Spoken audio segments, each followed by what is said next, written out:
మన ప్రభు అయిన యేసుక్రీస్తు నామములో మీకు మా శుభాభివందనములు.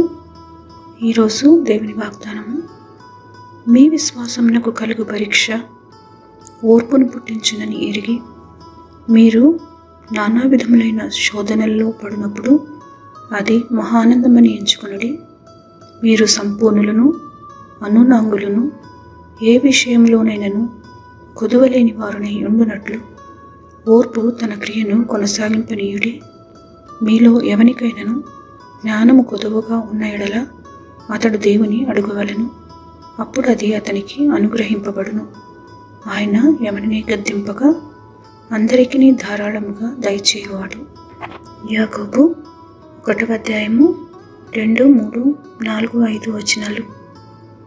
Consider it all joy when you encounter various trials, knowing that the testing of your faith produces endurance, and let endurance have its perfect result, so that you may be perfect and complete, lacking in nothing.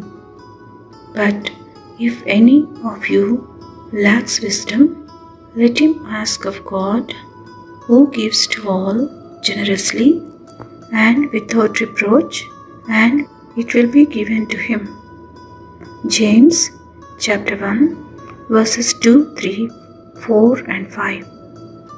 ప్రార్థన. ప్రేమగల తండ్రి, అనుదినము మాపై నూతనముగా చూపుచున్న మీ వాత్సల్యతకై వందనాలు. మిమ్మల్ని ఆశ్రయించు వారిపై దయచూపువారని, వారిని ఎన్నడూ సిగ్గునందనీయరని మీకు కృతజ్ఞతలు చెల్లిస్తున్నాము. శ్రమలలో సహనము, శోధనలలో జయమిచ్చి నడుపుమని యేసునామములో వేడుచున్నాము తండ్రి. Amen. Have a blessed day. God bless you.